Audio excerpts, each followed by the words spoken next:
Coach, congrats on a great showing at the Tiger Brawl, defeating both Alcorn State and Memphis over the weekend. How did you see your team improve from start to finish? Well, perhaps due to it being our first match in the morning, first match of the year, maybe some jitters, combined with Sanford, who came out pretty strong. They did a nice job coming at us, and so we lost in three, but not without the opportunity to win the third set, which we couldn't pull off, but we were that close. All of us knew this performance did not reflect the productivity of our preseason.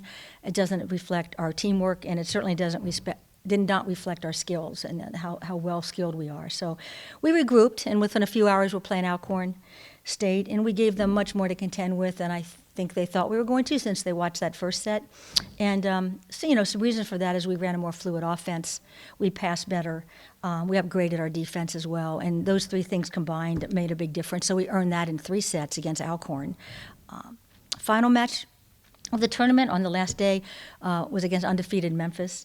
And, of course, they're positioned to win the tournament, having beaten Sanford earlier, or the day before. Oh, actually, it was the night before.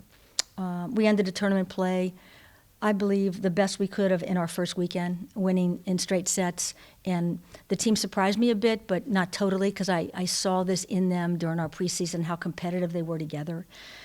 Against Memphis, we attacked something like 336, and against in the first match, we attacked 110. So you asked how we grew through it, and we grew a lot offensively with confidence. And Hayden said extremely well against Memphis, and also against Alcorn. She did a good job all weekend, actually, but because the passing was there and we were playing great defense and producing transition offense off of that, it really helped Hayden shine. And she did really well, and I'll tell you, our hitters complimented her by responding with the kills, whether it was off-speed, power. Our 2 freshmen were really aggressive at both pins right there with Ellie. So it was just a lot of fun to watch. And, the bottom line, too, the toughest part of the game, I think, is blocking and defending, and we did that and proved to have better ball control than an older team in Memphis on that particular day and in that match. So I was very proud of them.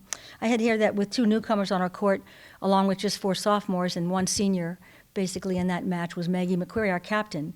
The quality off our bench also helped us. And so the whole weekend was a team effort, but especially in our last 2 matches, and I was very proud of them. Sophomores Ellie Hansen and Hayden Hicks were named to the Tiger Brawl tournament team for their great play over the weekend. How have you seen these 2 grow from freshman year? That's a great question. As sophomores, they've each become more seasoned and game smart when it comes to Division I pace and Division I volleyball. But upon arrival to Miami, I can tell you, as a compliment to both of them, they were already competitors, and they were coming from good training at the high school level. And so that was exciting. And I always call this our COVID class, because they came to campus and we weren't even allowed to visit with them when they were here, but they were committed to come here, and we're very, very happy for that.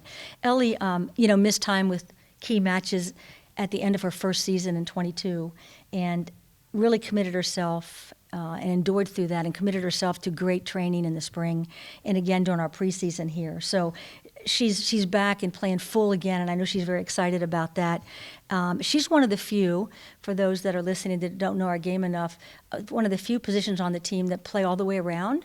As a 6 rotation, she hits and then she passes and plays defense in the back row. So that holds her on the court with those type of skills and that type of consistency. Her growth, I would say it's been seen in how she attacks and places our tempo sets all over the floor. She's not predictable. She hit line extremely well on this particular weekend. She possesses a lot of power as an attacker. Also, her backcourt skills, she reads well, she digs balls high, she allows our transition to put the ball in Hayden's hands for more offensive attacks, even when she's back row, and we'll sometimes use Ellie as a back row attacker. So she's definitely a more confident hitter, and she's grown a lot as a blocker and is really effective in that role as well. I will say lastly with Ellie that she showed some really good court leadership in Memphis. Whenever she was down or the team was down a little bit, she would work very hard to bring herself and others back. And she is I would describe her as a very, very determined competitor. So really happy that others recognized her as an all-tournament performer. Hayden's invested herself since she's been here in learning and changing small techniques, but important things, important movements that will make her more consistent at our level here at Miami. So with a bit more work She is going to continue to grow in her role, and she played the best I've seen Hayden play, and she did it out on the first weekend. So I'm really excited for her.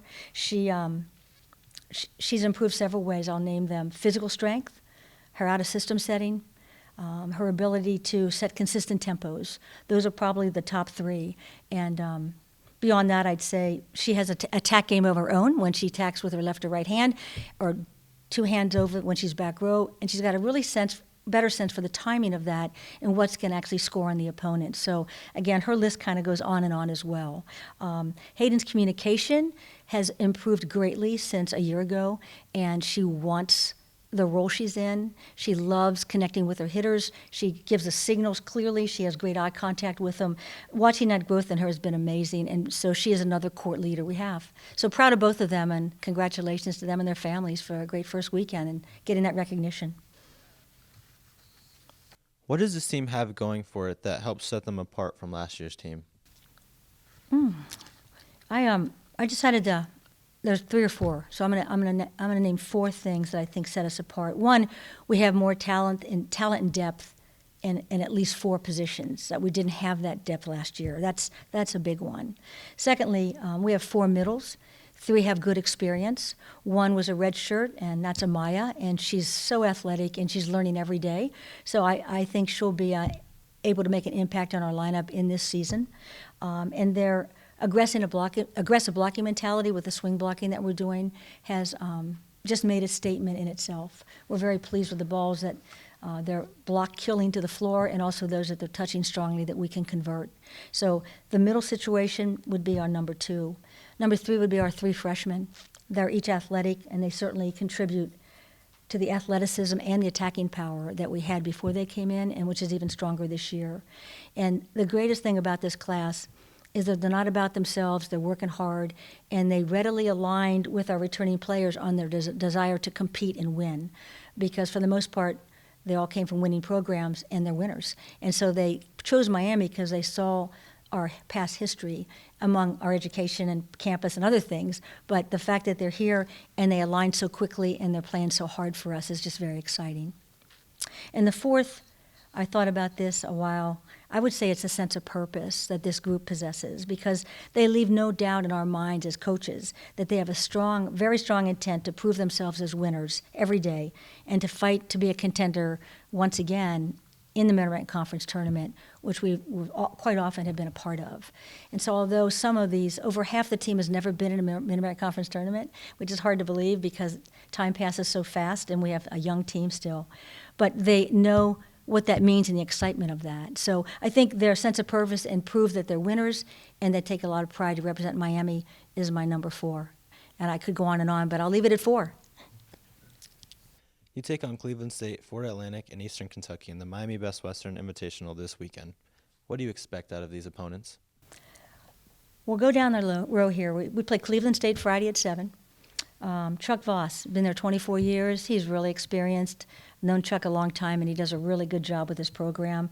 Horizon League, so we play different conferences this weekend, which is a lot of fun for us. He returned 6 players. I don't know that they're all starters, but I'm pretty sure he returned 6 key players. They're 3-0 coming out of this past weekend, and I think that the matchup with them first on Friday night will be a really good matchup for both of us after watching some of the film. They run a 5-1 offense. They have a mix of experience and inexperience in the lineup as we do, and just overall, I think he always has his team play hard and scrappy, and we're somewhat like that, so it should be a real good first match. Florida Atlantic, 11 o'clock Saturday morning. Fernando Nelson, another experienced coach, not quite as experienced as Chuck, but he's been there 11 seasons. He's a good recruiter. I noticed he has setter, middle, outside, those positions transferred in. So he's got some returning, maybe 3 starters returning, and then the rest coming in, probably very talented and athletic. That's one way I describe his team as athletic. Very good serving team. Beyond that, I know that looking at the percentages of our scouters and what they're putting together, they rely on their middles, especially when they have that great passer dig, and we have to be able to block or defend in the back row those middles in order to really feel like we can put this team away. So a different challenge than Cleveland State will give us, but both of them will be two teams we have to figure out. So we're excited about that. And if I didn't mention, Florida Atlantic's from the Conference USA. And last but not least is Eastern Kentucky. I put them last because we owe them. She's going to watch this and laugh. But we played them in the spring, and they just ran over us and demolished us. And they're a really good team. They have experience. They might be the oldest team here. If I'm correct, they might be returning 5 starters. And they chipped away at us when we played them at the Kiva Invitational in April. And I would say they're scrappy. Their ability to mix up an off-speed and a power game is good. Their setter was really smart. They were a good out-of-system team. And really, we just couldn't get a momentum when we played them. So it'll be fun to see how far we've come. I know they've also improved. But that'll be a great final match for us that we played at 6:30 on Saturday. They're the Atlantic Sun Conference, another different conference. And Gianna Bazzani is the head coach. She's one of the younger coaches, only 5 seasons. But 5 seasons is a long time at one place. And she's got it figured out, and she's got them playing really well. So really excited and grateful that these coaches wanted to come our way, and hope our fans will come out and enjoy some good volleyball. And I think they'll see a different team than they saw last year here at Miami.